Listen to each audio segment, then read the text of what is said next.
Oke, selamat pagi teman-teman semua. Semoga aman-aman saja. Dan perkenalkan nama saya Ramuli Birgit Lentaralandu dengan kode asisten KAT. Jadi hari ini kita akan belajar terkait dengan chapter 5 atau masih dengan laporan konsolidasi tetapi berkaitan dengan consolidation of less than wholly owned subsidiaries acquired at more than book value. Jadi, di part ini, seperti yang sudah dijelaskan oleh Mem Art kemarin, jadi kita posisinya sekarang di sini.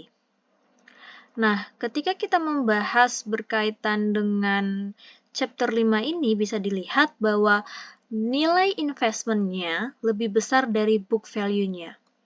Nilai investmentnya lebih besar dari book value-nya akan berakibat atau akan muncul nilai selisihnya atau bakalan ada differential value-nya di sini. Tidak hanya itu, di chapter 5 juga kepemilikan dari perusahaan induk itu tidak 100% atau bisa dikatakan partially owned subsidiary. Jadi dia kepemilikannya tidak 100% dan ketika perusahaan induk itu kepemilikannya tidak 100%, maka akan muncul NCI shareholder atau non-controlling interest shareholder. Jadi bakalan ada akun ini ketika kita sebentar melakukan penjurnalan. Oke, tanpa perlu lebih lama lagi, di sini sudah ada soal. Jadi di sini dikatakan bahwa PT Leli mengakuisisi 80% saham PT Pepi seharga 320.000 di awal tahun ini, 1 Januari 2025. Nilai buku dari PT Pepi saat akuisisi itu 300.000. Perlu diingat teman-teman, dalam konsep chapter 5 ini, investmentnya itu lebih besar daripada nilai book value-nya. Bisa teman-teman lihat di sini.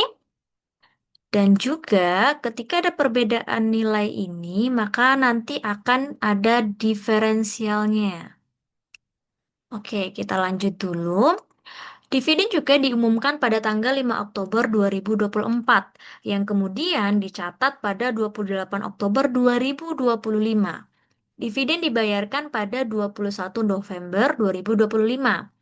Dan di sini juga ada keterangan bahwa goodwill yang tercatat di akhir periode itu tanggal 31 Desember 2025 sebesar 50.000. Dan diketahui pula nilai fair value dari NCI atau non-controlling interest itu sebesar 80.000. Jadi ingat guys, tadi udah aku bilang bahwa ada perbedaan antara nilai investment sama book value-nya. Kemudian di chapter 5 ini juga ada partially owned subsidiary. Dan ketika ada partially owned subsidiary ini, maka nanti akan muncul berkaitan dengan akun NCI shareholder. Jadi teman-teman bisa lihat di sini, nilai akuisisinya 80% dalam artian kepemilikan NCI-nya itu masih ada sekitar 20%. Jadi kan 80 tambah 20% itu jadi 100% ya. Oke, kita langsung masuk aja ke dalam soal supaya kalian lebih paham. Jadi di sini, ketika kita menghitung berkaitan dengan total fair value, teman-teman harus menghitung baik dari perusahaan induk maupun dari perusahaan anak. Di sini kita lihat bahwa kepemilikan PT Leli itu seharga 320. Jadi teman-teman masukin dulu nilainya 320.000 ditambah sama nilai fair value dari NCI-nya 80.000. Nah, nilainya itu sebesar 400 ya teman-teman. Bisa dilihat di sini. Nilainya sebesar 400.000. Ingat, ketika menghitung total fair value-nya, baik induk maupun anak itu dijumlahkan semua ya. Terus lanjut di sini.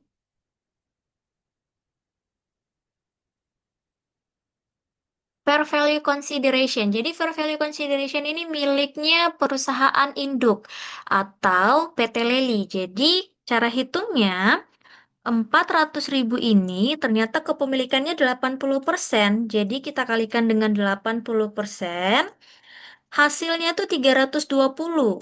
Lanjut, diketahui pula masih ada 80% dari 100 berarti 20%. Jadi 400.000 ini kita kalikan dengan 20%. Sebenarnya bisa kalian langsung masukkan tanpa perlu kalian kalikan seperti ini karena di sini sudah diketahui. Cuman ini buat ningkatin pemahaman kalian aja tentang kenapa nilainya 320, kenapa 80.000 gitu. Dan kalau misalnya cuma dikasih tahu total fair value-nya, cara hitungnya ya seperti ini. Nah, kembali kepada soal, diketahui book value-nya itu sebesar 300.000. Di sini ya teman-teman, diketahui book value-nya sebesar 300.000, jadi kita masukkan 300.000 di sini. Nah, ini kalau diketahui ya teman-teman. Semisal kalau misalnya nilai book value-nya tidak diketahui, caranya gampang. Teman-teman bisa ambil nilainya dari common stock perusahaan anak ditambah sama return earnings perusahaan anak juga. Kenapa diambilnya perusahaan anak? Jadi pas konsolidasi ini kita akan menutup akun-akun ekuitas dari perusahaan anak atau dari perusahaan subsidiarinya. That's why kita ngambil nilai common stock-nya maupun return earnings-nya itu dari perusahaan anak. Eh, aku tunjukin aja supaya kalian nggak bingung. Kita lihat di sini nilai common stock dari perusahaan anaknya itu sebesar 200.000. Nah, ditambah sama beginning balance-nya. Jadi, sorry, ini beginning balance-nya belum kita masukin. Jadi, di sini beginning balance untuk 250 ya. Ini 100.000.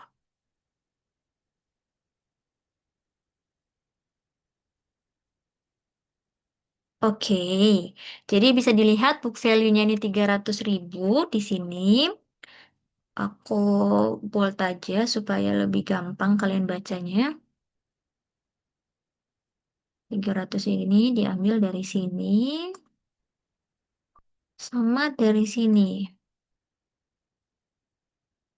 Oke, gitu ya teman-teman untuk cari book value-nya kalau tidak diketahui. Nah, kita udah punya nilai total fair value-nya sama book value-nya. Kembali ke konsep yang awal bahwa ketika ada perbedaan antara investment dan book value, pasti ada diferensialnya, ada differential value-nya, ada perbedaan value-nya. Nah, itu kita bisa isi di sini sebagai excess-nya atau perbedaan nilainya. Jadi, 400 kita kurangi dengan book value-nya sebesar 300. Oke, nilainya 100. Ini kalian keep dulu ya nilai excess-nya atau nilai goodwill-nya. So, sorry. Oke, di sini udah jelas ya teman-teman dapatnya dari mana, cara ngisinya gimana. Lanjut. Kemudian di poin di bawah sini kita diminta untuk mencari nilai baik dari poin A sampai poin F. Karena poin A itu sudah kita kerjakan, sekarang kita beralih kepada poin B. Buatlah jurnal akuisisi. Teman-teman, untuk sekedar review saja, jadi untuk penjurnalannya sendiri itu sama ya teman-teman dari pertemuan 2. Kalau misalnya kalian lupa atau kalian bingung, teman-teman bisa lihat di sini jurnal investasi saham. Jadi as always kalau kita ada konsolidasi, kita bakalan mencatat berkaitan dengan akuisisi. Jadi saat awal investasi itu jurnalnya itu ada investment in PT subsidiary ya guys, perusahaan anak dan kreditnya ada cash. Jadi kita lihat investment di PT PP-nya tadi berapa? Investment in PT PP-nya itu sebesar 320.000. Langsung kita ambil aja dari atas. Jadi kreditnya juga sama. Ini ya. Kemudian kita lanjut kepada jurnal penerimaan dividen. Sorry, jadi di sini jurnal penerimaan dividen, kita punya cash di debit dan kita punya investment in PT subsidiary di kredit. Jurnal penerimaan dividennya gimana cara hitungnya? Jadi kalau misalnya, eh wait, hmm, di sini kan tidak dimention ya teman-teman, di atas tidak dimention berapa nilai penerimaan eh, dividennya atau pembayaran dividennya. Cuman dikasih tahu ini aja informasinya. Caranya, teman-teman bisa lihat dari laporan keuangannya. Ternyata di laporan keuangannya itu di-spill di sini berkaitan dengan dividen declared-nya. Jadi caranya gini. Jurnalnya masih sama ya teman-teman. Kalau berkaitan dengan penerimaan dividen, jadi ada cash dan investment in PT subsidiary. Jadi di sini kita taruh dulu dividen declared-nya, kita ambilnya dari perusahaan anak sebesar 50.000. Ini kita pakai nilai absolut aja. Oke. Kembali lagi ke pemilikannya tidak 100%. Jadi nggak bisa kalian record utuh-utuh 50.000. Jadi harus kalian kalikan dengan 80%. Kayak gini ya teman-teman. Kreditnya investment in PT PP itu sebesar 40.000. Oke, kita sudah nge-record nih berkaitan dengan jurnal penerimaan dividennya. Sekarang kita lanjut di bagian D, kita diminta untuk buat jurnal pengakuan laba. Kembali ke pertemuan 2, jurnal pengakuan labanya, teman-teman bisa lihat di sini. Jadi, kita harus cari dulu nilai consolidated net income-nya untuk bisa mencatat berkaitan dengan jurnal pengakuan labanya. Caranya, aku bakalan blok merah aja di sini, sorry, supaya kalian bisa tahu dapatnya dari mana. Ini kita sum dulu, mulai dari sales sampai dengan income from PT-PP-nya. Nilainya kita dapat sebesar 135.000.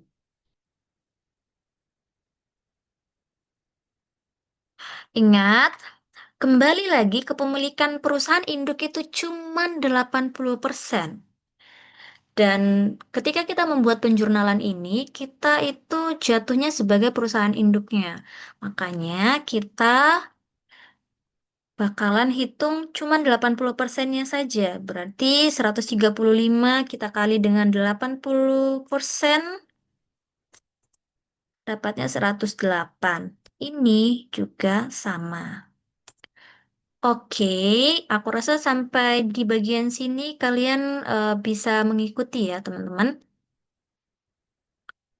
Lanjut. Sekarang kita bakalan lihat berkaitan dengan tabel yang di sini.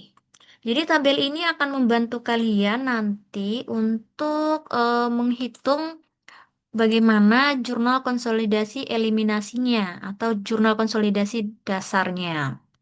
Teman-teman bisa lihat di sini ada nilai common stock, ada juga nilai return earnings-nya. Ingat, ketika kita mengerjakan di part ini, bakalan ada akun-akun yang kita tutup, yaitu berkaitan dengan akun-akun ekuitas perusahaan anak. Jadi, data yang kalian ambil juga, atau angka yang kalian ambil juga, itu kalian ambilnya dari perusahaan anak ya, teman-teman. Jadi, kita lihat dulu common stock. Perusahaan anak di sini PT PP ya. Kita lihat common stock punya PT PP berapa? 200.000. Yang ini. Terus return earnings-nya itu sebesar 100.000. Semoga kelihatan ya guys. Oke, gini ya. Nah, atau enggak kalian bisa lihat juga di sini tadi book value-nya. Kita ngambilnya dari common stock sama return earnings. Totalnya sama 300.000. Masuk kepada CI-nya atau controlling interest-nya. Controlling interest-nya itu kembali lagi cuma 80%. Jadi kita bakalan jumlahin dulu antara common stock dan return earnings-nya di sini. Kemudian kita kalikan dengan 80%. Oke, kayak gini. Jadi ini juga sama. Berarti kalau misalnya perusahaan induknya punya 80%, berarti sisanya 20% punya anaknya. Jadi bakalan kita kalikan dengan 20%. Seperti ini ya, teman-teman. Lanjut, net income. Tadi kan kita udah cari nih, nilai consolidated net income-nya. Kita dapatnya 135. 135 ini akan kita taruh di sini. 135. Oke, terus lanjut. Balik lagi ke pemilikannya cuma 80% untuk CI. So, kita bakalan kalikan dengan 80% ya di sini. Jadi sisanya 20% kita kalikan di bagiannya NCI atau perusahaan anaknya sebesar 20%. Oke, udah nih bagian dari net income-nya. Sekarang kita bakalan lanjut kepada bagian dividennya. Sama kayak yang sudah tadi aku bilang, kalau semisal nilai dividennya itu nggak kita ketahui, teman-teman bisa ambil nilainya dari laporan keuangan. Ingat, karena ini bakalan yang nanti kita tutup berkaitan dengan akun-akun dari perusahaan anak. Jadi nilainya kita ambil dari perusahaan anak. Di sini bisa dilihat dividen declared-nya ini sebesar 50.000. Jadi kita masukin dulu di sini dividen declared-nya. Kita ambil dari sini ya. 50.000. Ini aku warnain aja supaya kalian bisa tahu angkanya datang dari mana. Gitu ya. Balik lagi, ternyata kepemilikannya cuman 80%. Jadi tinggal kita kalikan 50%, kita kalikan dengan 80%. Sorry, 50.000 kita kalikan dengan 80%. Kemudian sisanya 20% kita kalikan di bagiannya NCI. Oke. Udah nih, kita udah dapat nilai original book value-nya, net income-nya, dividennya juga. Sekarang tinggal kita langsung sum saja untuk nilai ending balance-nya. Oke, kita drag aja untuk formulanya. Oke. Semoga sampai pengisian tabel ini kalian paham ya guys. Karena kalau misalnya tabelnya saja sudah salah kalian isi, nah sampai laporan keuangannya salah semua itu. Ini ya guys, patokan kita ada di sini. Lanjut. Kita bakalan permintaan di bagian E itu kita diminta untuk buat jurnal konsolidasi yang dibutuhkan. Oke, aku bakalan jelasin sedikit terkait jurnal konsolidasi dasarnya. Atau bisa juga kita sebut sebagai jurnal eliminasi ya guys. Teman-teman bisa lihat di sini. Jadi di sini ada basic elimination entries, ada common stock, terus ada eh, additional paid in capital, return earnings, income from subsidiary, NCI in net income of subsidiary, dividend declared, also investment in subsidiary, NCI in net asset of subsidiary. beberapa dari kalian mungkin bingung kenapa bentukan jurnalnya bisa seperti ini dan apa sih bedanya net controlling interest in net income of subsidiary sama non-controlling interest in net asset of subsidiary. Jadi di sini aku udah bikin notes untuk menambah pemahaman teman-teman. Jadi di sini berkaitan dengan net income. Net income itu laba bersih anak perusahaan selama periode laporan. Kemudian kalau net asset adalah total ekuitas bersih anak perusahaan pada akhir periode. Nah, kenapa di sini bisa ada common stock, return earnings, dan lain-lainnya? Perlu diingat di penjelasan MemArt kemarin bahwa akun-akun ekuitas perusahaan anak termasuk dividen declared itu harus kita tutup. Kenapa harus kita tutup? Supaya nanti nggak ada double counting. Nggak ada pendobelan perhitungannya. Untuk menambah penjelasan kalian, di sini aku udah kasih kenapa perlu dipisahkan antara laba bersih anak dibagi dua, ekuitas anak juga dibagi dua atau net asetnya. Jadi bagian induk 80% misalnya masuk di laporan laba rugi induk melalui ekuitas atau laporan laba rugi konsolidasi. Bagian minoritas 20% dicatat sebagai NCI, in net income, dan tidak masuk ke laba induk. Ini ya teman-teman, aku bold saja. Kemudian kalau berkaitan dengan ekuitas anak, juga kita bagi dua. Bagian induk dicatat sebagai investasi induk di anak, dan bagian minoritas dicatat sebagai NCI di neraca konsolidasi, terpisah dari ekuitas induk. Nanti ini bagiannya di bawah sini ya teman-teman. Bisa teman-teman lihat NCI, in net asset from PTPP atau perusahaan anaknya. Terus kenapa bisa masuk dalam jurnal eliminasi? Kembali ke konsep yang di sini, kalau kepemilikannya itu cuman parsial atau enggak 100%, pasti bakalan muncul yang berkaitan dengan net controlling interest, akun net controlling interest shareholder-nya. Jadi NCI in net income dihapus karena laba bersih anak tidak double count dan agar laba induk hanya mencerminkan bagian induk. Kemudian, NCI net aset harus dihapus dari modal laba ditahan anak agar porsi yang bukan milik induk tetap diakui sebagai NCI di laporan konsolidasi. Jadi teman-teman bisa take notes dari yang udah aku kasih di sini. Kemudian ada penjelasannya di bawah. Kenapa ini harus ditutup, kenapa ini harus dihapus, dan lain sebagainya. Teman-teman bisa langsung lihat di sini. Common stock dan return earnings menghapus ekuitas anak yang sudah masuk laporan induk lewat investasi. Kemudian, income from PTPP menghapus pendapatan anak perusahaan agar tidak double counting. Terus, di debitnya kita masih punya NCI in NE of PTPP. Jadi kita bakalan menghapus bagian NCI atas laba bersih anak. Sama agar tidak double count. Terus dividen declared-nya juga akan kita hapus karena kita sudah mencatatnya sebagai pendapatan induk. Ini ya teman-teman, sudah kita catat sebagai pendapatan induk. Kemudian ada juga investment in PTPP, menghapus investasi induk di anak. Kita perlu menghapus investasi induk di anak kembali supaya tidak ada double count. Kemudian juga ada net asset, menghapus bagian ekuitas anak yang dimiliki oleh NCI.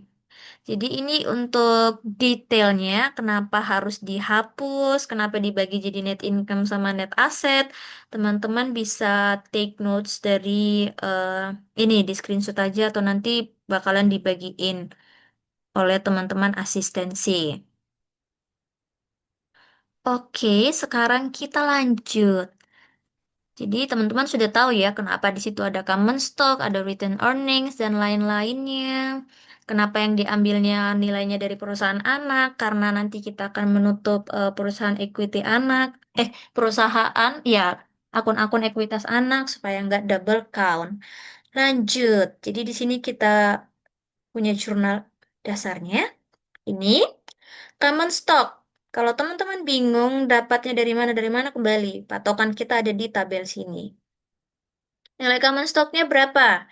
Di sini udah jelas nilai common stocknya itu 200.000. Kemudian return earnings-nya. Return earnings-nya itu 100.000. Terus income from PTPP-nya. Kalau udah bilang income, kita lihat di bagian net income. Terus di situ dikatakan income from PTPP. Jadi kita lihat, kita dapat income-nya sebesar 108.000 di sini. Lanjut NCI, in net income of PTPP. Kita lihat nilai NCI-nya of PTPP itu sebesar 27.000. Oke, dividen declared. Ingat kenapa kita juga harus menutup dividen declared? Kayak yang tadi udah aku jelasin. Ya, kalian patokannya di sini ya. Dividen declared-nya posisinya di kredit kita punya sebesar 50.000. So ini kita pakai nilai absolut saja supaya teman-teman nggak bingung. Oke, kayak gini. Investment in PTPP-nya. Kita lihat nilai investmentnya di controlling interest-nya itu ada 308.000. Terus NCI in net income. Berarti kita lihat NCI-nya net asset ya guys. Ingat net asset. Oh, sorry. Net asetnya itu 77.000. Ini ya guys. Ingat net aset itu total ekuitas bersih. Makanya kenapa kita pakai nilai-nilainya yang di bawah sini. Kalau net income, laba bersih, maka baru kita pakai yang di atas sini. Ini ya guys, jangan sampai keliru salah isinya. Tentu saja kita harus cek balance-nya, apakah sudah balance antara debit sama kredit. Perlu kita pastikan selalu, karena balance saja belum tentu benar, apalagi nggak balance, sudah pasti salah. Ini, di sini. Oke, clear ya guys sampai sini. Lanjut, kita bakalan menjurnal berkaitan dengan konsolidasi impairment loss-nya. Gimana cara carinya? Di sini udah aku taruh notes. Impairment loss-nya itu kita dapat dari nilai goodwill akuisisi dikurangi sama nilai goodwill akhir berdasarkan perhitungan manajemen. Jadi ini tadi yang ada di 31 Desember ya guys. 31 Desember 2025. Oke. Nilai impairment loss-nya itu nih. Tadi kita sudah melihat nilai impairment loss akuisisi dari goodwill-nya itu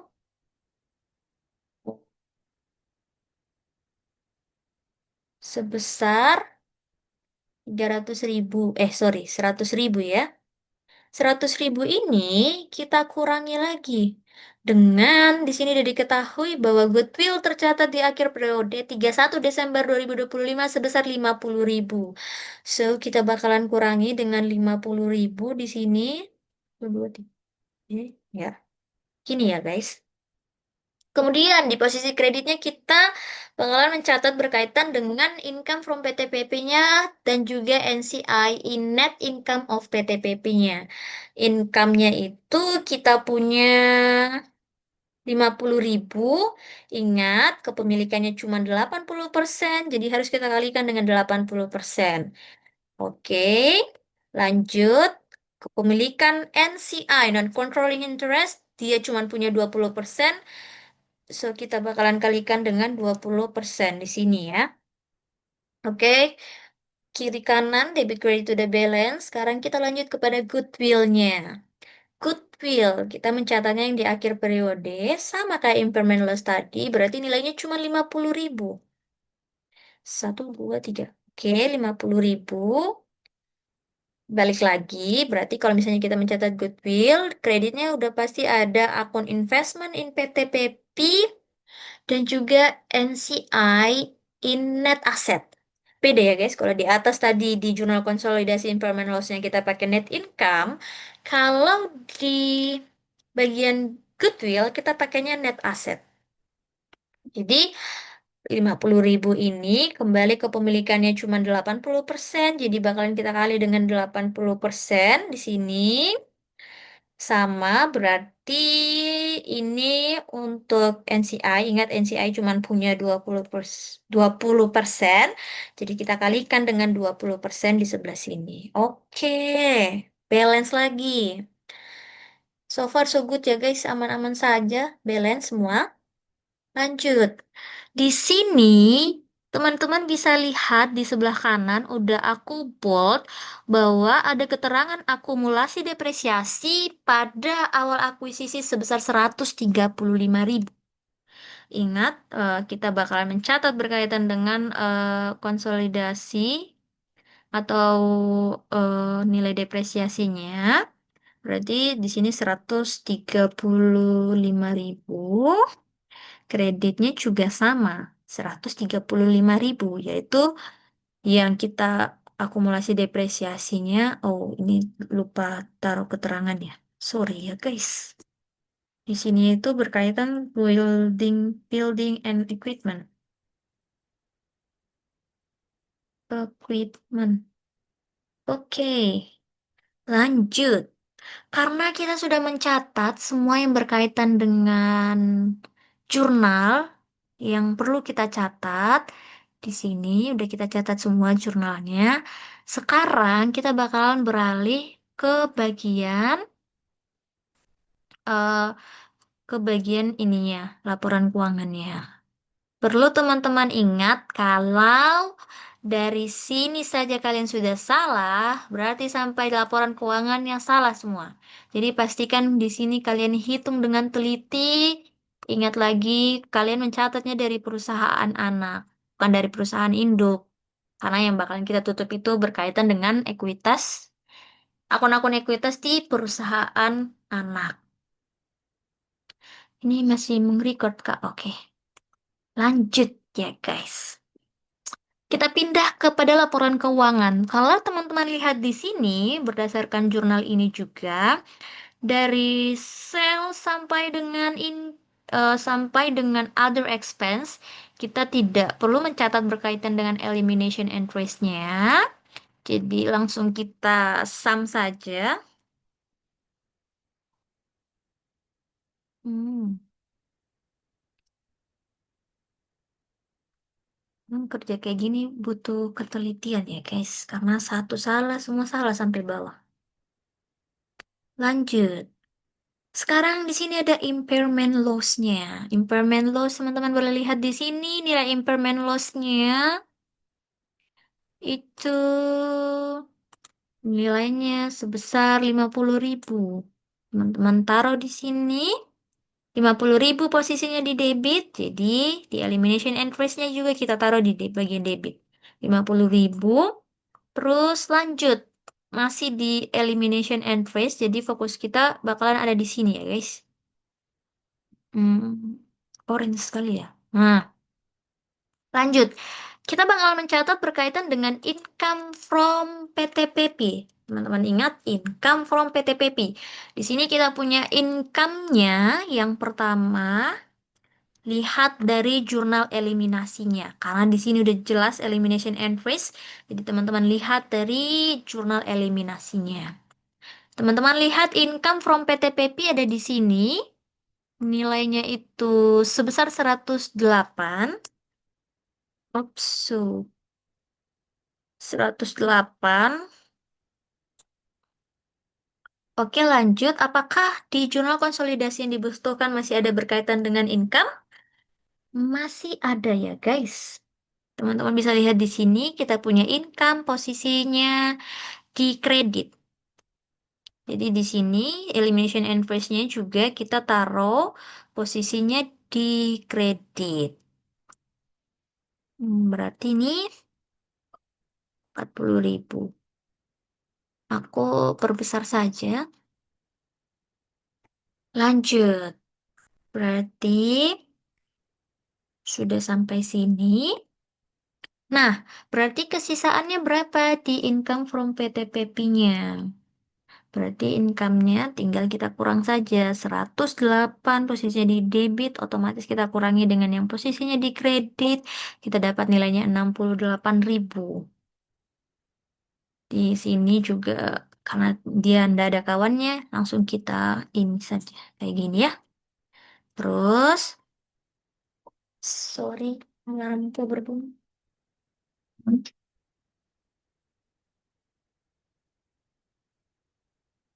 Oke, sekarang kita lanjut ke bagian dari income from PTPP-nya. Kita bakalan cari nilainya. Berarti gini. Ini 68.000 terus kita kurangi dengan 108 tambah. Oke, hasilnya 0 ya, guys. Lanjut. Sekarang kita sampai di consolidated net income-nya. Aku bold merah aja semuanya, teman-teman. Oke, ini em, sama kayak biasanya, langsung kita sum saja. Karena nanti kalian tesnya biasanya paper base, jadi nggak bisa kalian pakai sum, jadi teliti ya kalau hitungnya. Kita punya 268, terus ini kita drag aja sampai sini. Oke. Ops. 40.000. Terus 268, 135, 158. Dan juga 385. Oh, wait. Hmm, hmm, hmm, hmm. Bentar ya, guys.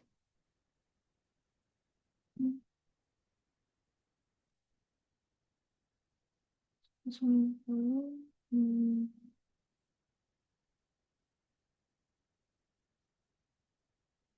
Oke, sudah sampai sini.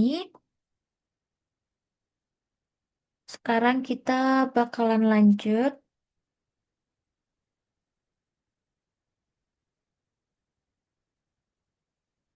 dari... Oh, ini ya, guys. Nilainya di sini minus 50.000. Karena eliminasi and trace. Bakalan mengurangi.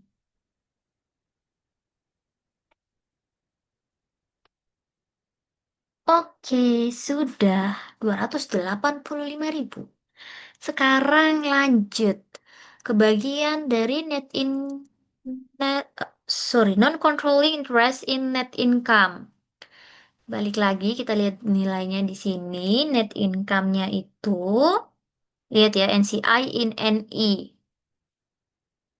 Berarti kita lihat pertama nilainya ada 27.000 di sini. Terus, apakah masih ada NCI yang berkaitan sama net income-nya? Masih ada, ya guys, di bagian sini. Ini, teman-teman bisa lihat.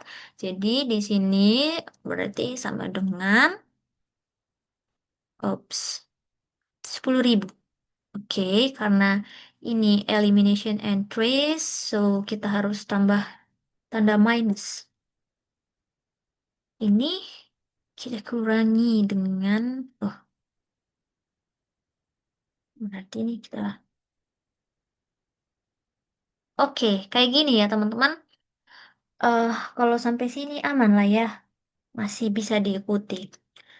Jadi net income-nya sama, tapi nggak kita sum dari atas, kita sum dari yang terakhir udah kita jumlahin tadi. Sini, terus harus kita drag ke sebelah sini. Oke, sampai sini sudah bisa mengikuti pastinya ya. Lanjut, kita pindah ke statement of written earnings. Ingat, kembali lagi yang kita tutup itu yang berkaitan dengan akun-akun ekuitas anak. Jadi di sini beginning balance-nya, statement of written earnings, teman-teman bisa lihat di sini, written earnings itu value-nya 100.000. 100.000, teman-teman posisinya di debit, so kalian langsung taruh aja di debit. Berarti di sini, wait, terus kita tutup minus. Oh, oh, oke, aman ya sampai sini. Lanjut kepada net income-nya.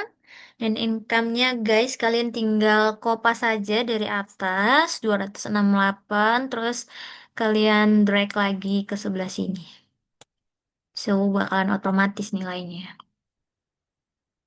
Sekarang kita bakal menghitung berkaitan dengan ending balance-nya. Ini ending balance dari retained earnings-nya ya guys. Langsung aja sum. Ini sum. Oke, nice. Sama kalian drag aja, karena nanti take home test ya guys. Jadi kalian bisa mengecek jawaban kalian lewat Excel. Pastinya bakalan lebih mudah.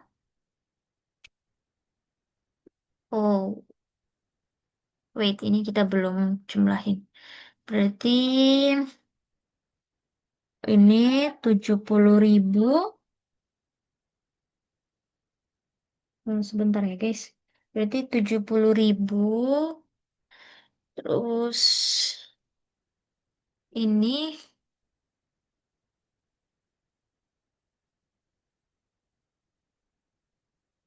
wait.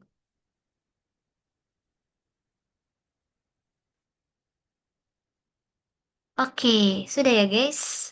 Jadi kita mendapatkan nilai ada 448, 185, 285, dan 100. Jadi hati-hati ya guys untuk mengerjakannya karena salah hitung aja bakalan impact-nya sampai di bawah, bakalan nggak balance. Lanjut sekarang kita move ke balance sheet-nya. Teman-teman bisa lihat di sini, berkaitan dengan cash sampai account receivable itu kita tidak ada yang perlu kita eliminasi. Berarti langsung kita sama aja untuk dua yang di atas.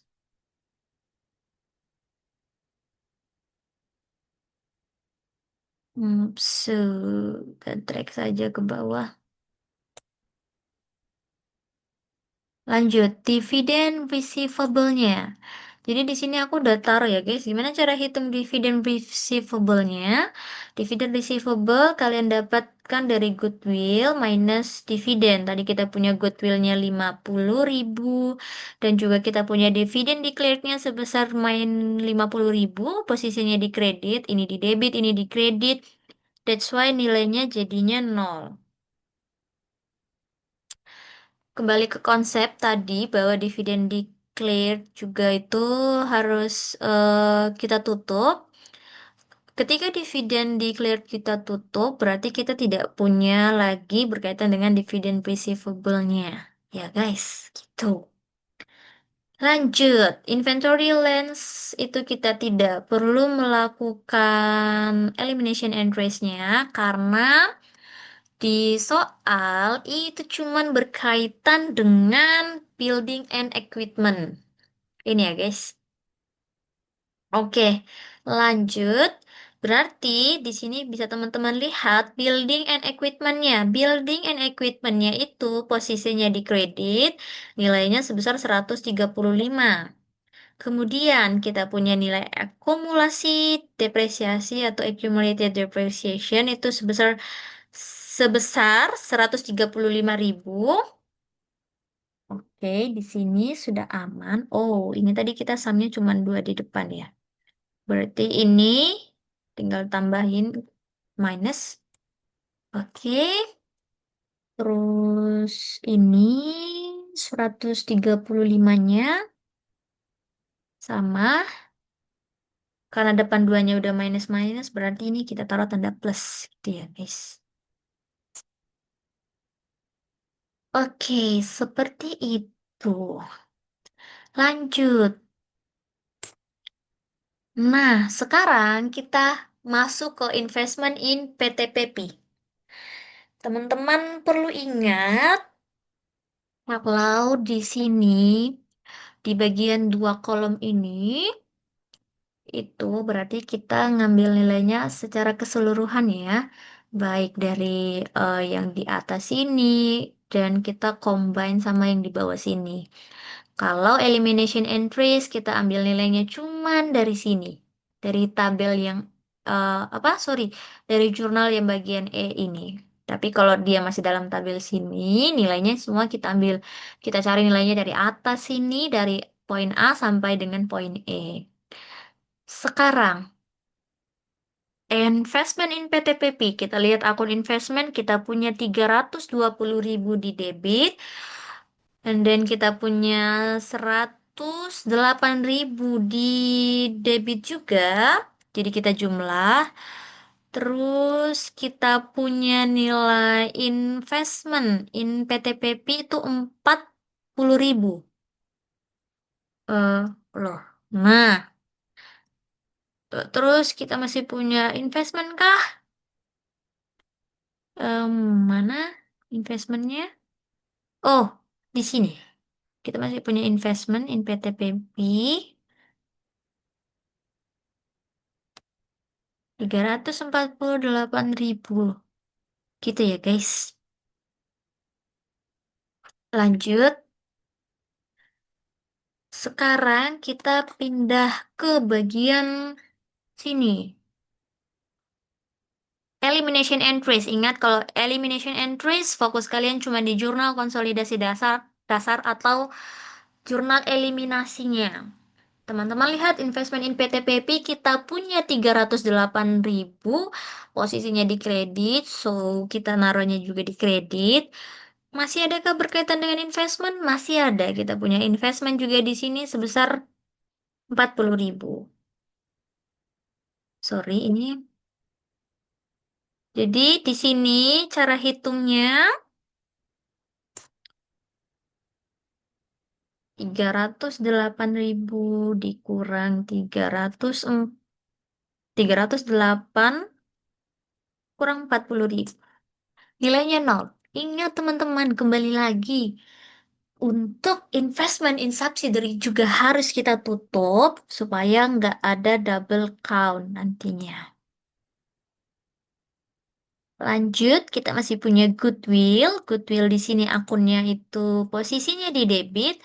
Jadi kita taruhnya di debit juga. Goodwill sebesar 50.000 kayak gini. Sudah. Berarti ini goodwillnya nilainya sebesar 50.000.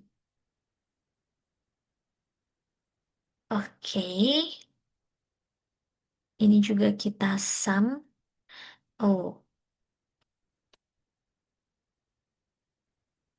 sorry ya guys. Ini berarti kita sama aja dari atas.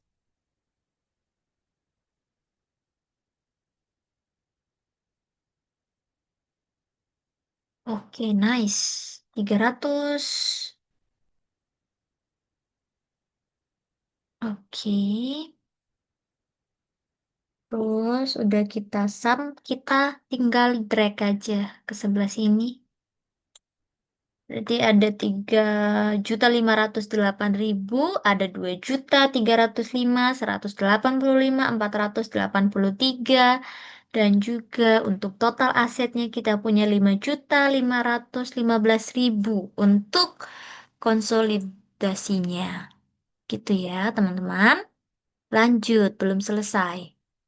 Berkaitan dengan akun yang aku blok ini, tidak ada elimination entries yang perlu kita lakukan karena keterangannya tidak ada di tabel sini. So, kita langsung lanjut di common stock-nya. Kita punya nilai common stock di sebelah sini, 200.000 posisinya di debit. Langsung saja kita taruh 200.000. Kayak gini. Lanjut, berarti, oh ini tadi karena sumnya itu elimination entry, so kita harus kurangi 550. Jadi, retained earnings-nya itu kita ngambilnya dari ending balance yang di atas ini ya, guys. Dari statement of retained earnings-nya, berarti 448, terus tinggal kita drag aja ke sebelah sini. Oke, lanjut. Sekarang kita bakalan mencatat berkaitan dengan NCI in net asset from PTPP. Jadi kita punya nilai NCI-nya itu sebesar 87.000. 87 ribunya didapat dari mana? Kita lihat NCI in net asset. Jadi kita cari NCI di net assetnya. Ada 77.000. Terus kita tambahkan, masih adakah yang berkaitan sama dengan net asset? Masih ada, nilainya sebesar 10.000 di sini. Oke, terus langsung kita salin saja ya nilainya. Seperti ini. Oke, sudah sama seperti yang di total aset. Ini tinggal kita sum saja.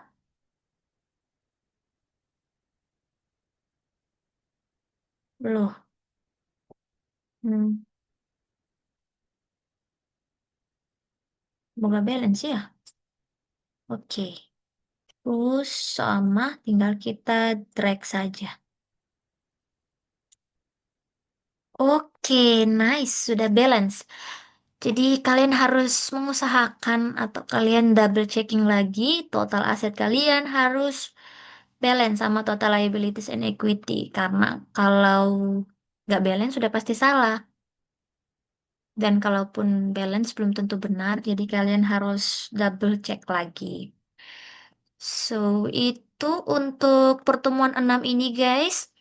Eh, aku berharapnya kalian bisa paham dari apa yang udah aku jelaskan. Dan teman-teman Asdos lain juga jelaskan. Kalau kalian punya pertanyaan berkaitan dengan pertemuan hari ini, silahkan tanyakan kepada Asdos kalian masing-masing. Juga kalau kalian membutuhkan berkaitan dengan catatan ini, juga sudah disertakan di bagian soal itu. Yang perlu jadi perhatian kalian, yaitu belajar dulu berkaitan dengan basic elimination entries-nya. Yang ini ya, teman-teman. Kalau kalian udah paham ini, terus di sini juga kalian udah paham masukinnya dari perusahaan anak, at least membantu kalian untuk mengerjakan tes nantinya. Sama konsep yang ini juga ya. Jangan dilupakan chapter 5 karena biasanya juga masih ada soal teori yang bakalan dikasih. So, semoga apa yang aku jelasin hari ini dapat dimengerti dan aku juga mohon maaf kalau misalnya dari penjelasanku masih ada yang kurang atau masih ada yang keliru atau masih ada yang salah karena aku juga di sini sama kayak kalian sama-sama belajar. Sekian dari aku hari ini. Thank you guys. See you.